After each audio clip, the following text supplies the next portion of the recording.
Let's keep it 100. What type of emotions do a reactor go through when first starting a channel? A lot more than you realize. So the first thing that you get faced with is the negative comments. And it's not what you think. Like, I have tough skin. I know about the negative comments. We touched on that in the last milestone video. What this is more about for me emotionally was like, how do I want to be represented in the comments? Like, you have a lot of power. Like, I can just delete comments that are negative. I can choose to respond, hop in and fight, go back and forth with people. Making that decision and the emotional roller coaster that is like, how, like, if I do this, how is it going to be perceived? And like, for me, it was less about that and more about like, what am I setting a precedence for? Like, if I take the next 10 minutes to go back and forth with somebody in the comments who's being an asshole, that's just like, people are going to know that that's a thing that I'll do, and we'll continue to do that as the channel grows. So I made a few decisions right in the beginning. One is I wasn't going to delete negative comments unless there was spam. Like, I want people to disagree with me. You don't have to agree with me. I wouldn't even have a channel. If I agreed with everybody, there would be no reason for me to do YouTube. So I decided that I wasn't going to delete any of the comments. And I wasn't going to talk with anybody who was being like belligerent or hateful or ignorant or anything like that. But I would absolutely respond to everybody that disagreed with me and open up a dialogue and have a conversation back and forth about, why do you think I'm right? Why do you think you're right? Why do you think I'm wrong? Why do I think you're wrong? Like, that's what I want. I wanted to build a community where it's okay to still subscribe and talk to somebody and have an open line of communication with someone you don't agree with. And there was just, in the beginning at least, there was a lot more people that I didn't agree with than I did. And it's a little taxing. It became a little taxing. I've read so many things where like, don't look in the YouTube comment section. It's the first thing they teach you about having a channel. But like, couldn't help it. I've read every single one of them. And it is what it is. But I think so far, it's definitely come a long way emotional wise to where like the negative stuff doesn't actually get to me. And I just haven't seen a lot of the belligerence. I'm expecting that to kick in again once we hit further milestones as far as like the negative comments go. Alright, so the next big thing that came for me was deciding whether or not to post Ari C. Big shout outs to Ari C. My man, we've come a long way. I'm about to pass him soon in subs. But this was a guy who had a YouTube channel, like commented on one of my comments for me to do a review of his video. And it was him just bullshitting on the video. He wasn't serious. I had taken the time to go watch it, record a reaction to it, and then it's like, well, what am I going to do now? Because I can either not post this, ignore it like it never happened, and it doesn't really mean anything, but my channel was so small at that point that I'm like, here's somebody who took the time, whether it's trolling or not, to be like, yo, check my stuff out when no one else was doing that. So I was like, cool, I'm going to take the time, I'm going to go check the stuff out, and I decided to post it. I also decided to post it because I didn't want to only focus on big YouTubers. I didn't want to only, like, oh, you have to be commercial or have 1 million subs for me to do a reaction. Like, I want to build a community, and I want to help other people out who are in the same position as me. It turned out really, really well. Me and Ari still talk to this day. We comment on each other's videos, troll each other a little bit and shit. Like, we still have, like, a cool relationship. I ended up doing other people like Lobro, Paul Bartolome, David Bartholomew, like we that whole situation with him and his brother, like there were other ones that came that I developed these relationships with the smaller YouTubers that became like internet friends, like good things came out of it that made me feel good. But they almost didn't because of the REC one. Like there was a decision that needed to be made, like how am I going to handle somebody trolling me? Am I still going to post this? Should I only focus to people that are known? Like what am I going to put my time and energy into doing? Obviously, being in quarantine, I had a lot more free time, so that helped. But it was still like, there's an emotional toll. It's like, what am I going to do? What's going to be best for the channel? And that was like kind of like the next thing that happened was me being trolled.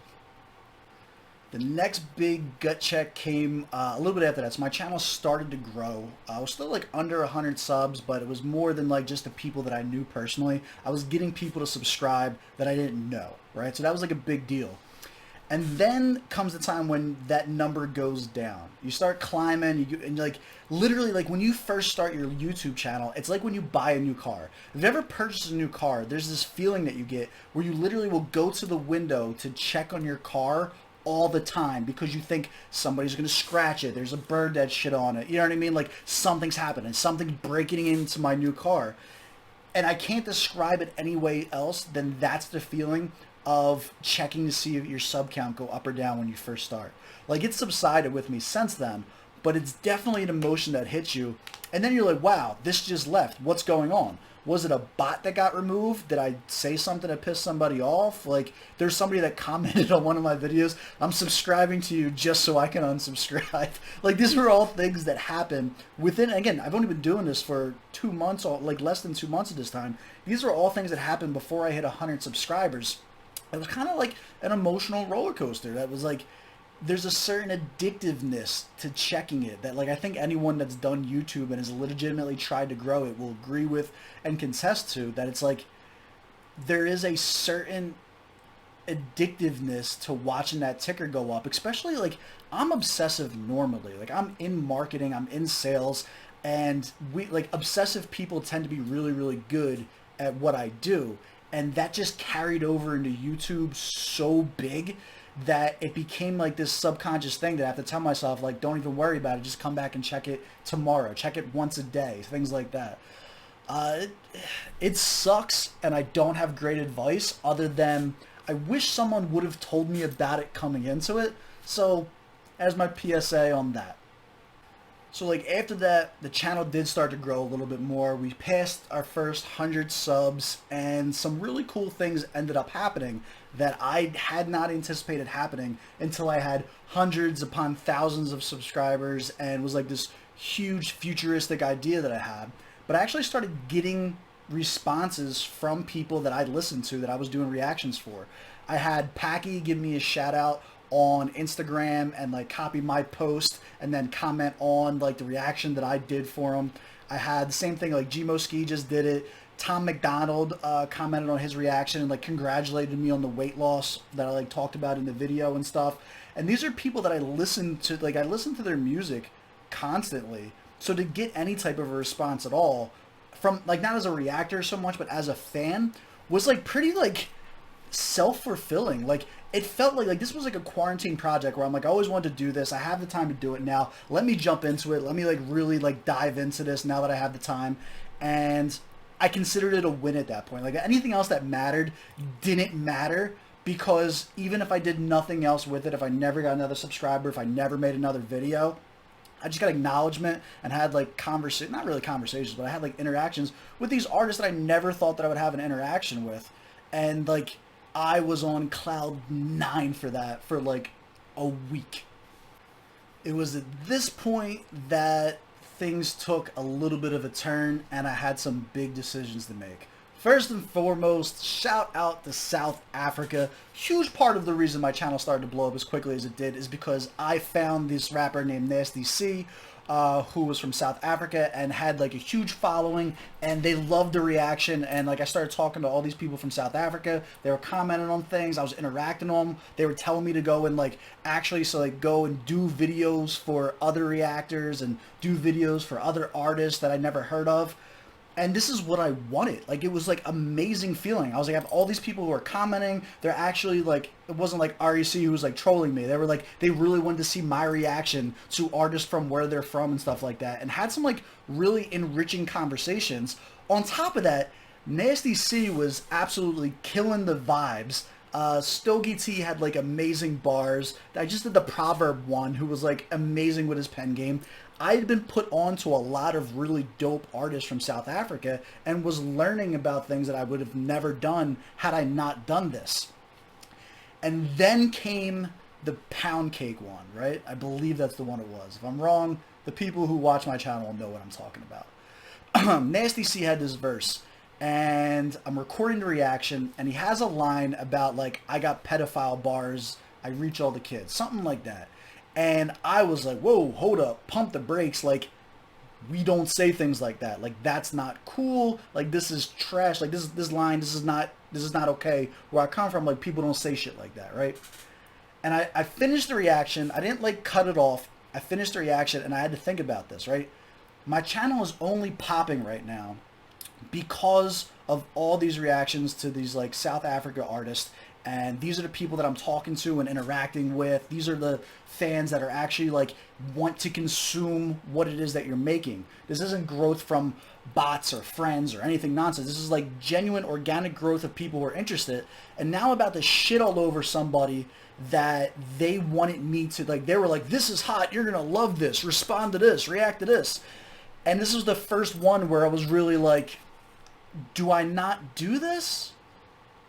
Like, what's going to be best for the channel? Like, what is my goal here? Like, I had to like take a step back and reevaluate.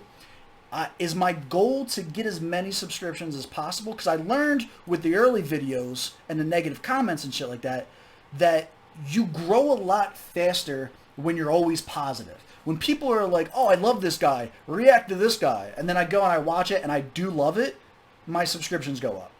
When I have a video and something was like, it was alright, or just wasn't good, like, I get nothing but, that's when the nasty comments come in, that's when the subscriptions go down, that's when it's just like you lose that portion of the people.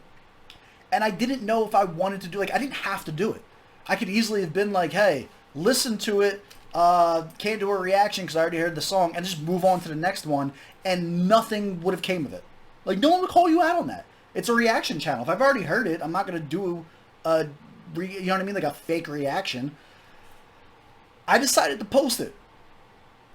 That was my decision, and I stand by it. So I was like, if I'm not going to be real and give genuine reactions, then it doesn't matter if I have subscribers or not, because it's all built on something fake. And then I have to go on for the rest of my life just fake reacting and just loving everything that comes out. Why even do a scorecard at that point? At that point, you are every other reactor. That's not a diss to the other reactors. It's just that I separated myself by being more critical. I separated myself by giving a scorecard and a point system and stuff. And to abandon that would have just been like, cool, I'm just going to do a regular react channel like everybody, and, you know, I'll just like fucking tug each other off, and that'll be that. And I did not want to do that. I thought about it for like an hour before posting, and eventually ended up getting a comment. I'm not going to post it here because I didn't want it to be like a whole bunch of flair. This is just supposed to be like an intimate conversation type shit.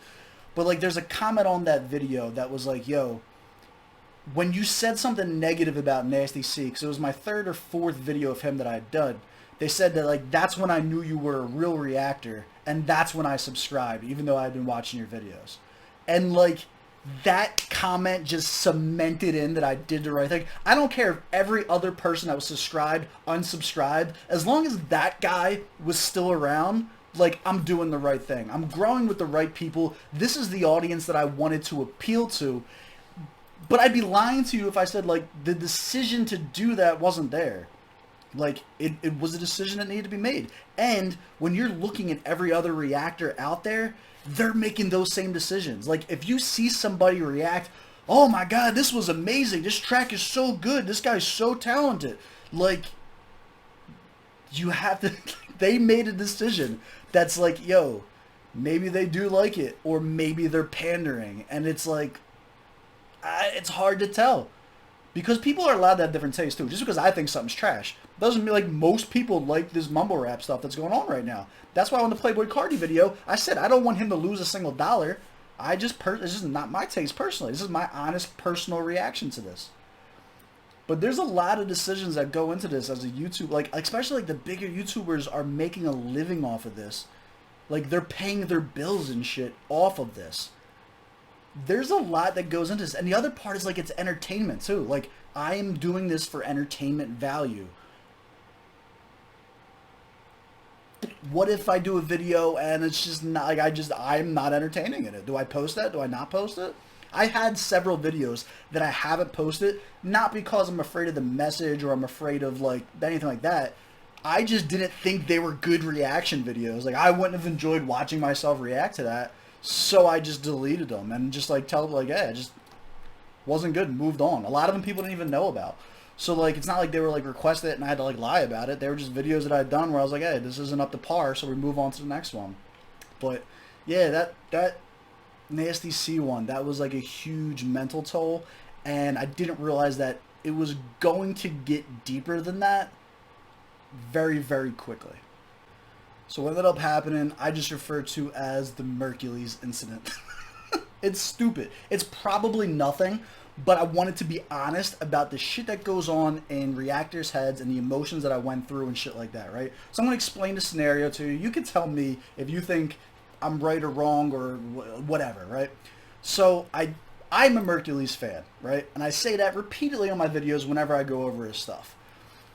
I ended up doing one for his 60 bar challenge that he did for the Jadakiss hunting season one, and I didn't like it. Like, I'm a huge fan of Merkules, but at the same time, I'd already made the decision previously that I was going to keep it 100 on this channel, and that I wasn't going to pander, even when it's someone that I'm a fan of, like, pander to myself, and like, oh, you guys are all going to love the people that I like, you know what I mean? Like, I decided I wasn't going to do that. I post that video, there's a couple back and forths with the fans, whatever, and I was like, you're not listening to what I'm saying. I didn't say anything bad about him. I said this wasn't up to his own standards. Anyway, those conversations end. Merkules ends up following me on Instagram. And my immediate reaction is like, oh my God, this is amazing. Like, what is happening? I screenshot it. I sent it to my friends. I was like, yo, this is happening. And then I thought about it. And I was like, he's following me now on Instagram after I just gave a less than flattering review of his recent piece of work. And I had this like pit in my stomach, and I was like, yo, I don't want him to think that I'm not a fan. Like, I never had the opportunity to have these interactions with these, like, I don't know, D-list celebrities, like the people who are like internet famous or whatever the case may be. And I was like, man, this was like kind of like messing me up. So I sent him a message. I actually DM'd him on Instagram. He's seen it, but he didn't reply. But I was just like, hey, huge fan. You get a lot of support over here. And like, I sent it, like, I don't even know if he handles his own account. He might have somebody else that handles his account. I have no idea. But I'm left with this thought, right? And it really led me down a rabbit hole. I talk a lot, and I'm going to do a different one of these Keep It 100s when it comes to artist sensitivity. I talk about that a lot. And it spawns from a lot of different topics of conversation. But for me, it really, really like boiled over when Joe Budden was critiquing Eminem, said that his album was trash or a track was trash. M got like actually pissed off about it and was like sensitive about it. And then like, if you followed that, you know how that went. And it got me to like to thinking like, artists really are like the most sensitive people in the world. And I'm in a position of critiquing or whatever it is that I call it. And like how there's a difference between being like politically correct and aware and conscious, right? Like, I'm not an ignorant, hateful person. This channel is not made to ridicule someone or to like belittle somebody's art, which is essentially what all music is.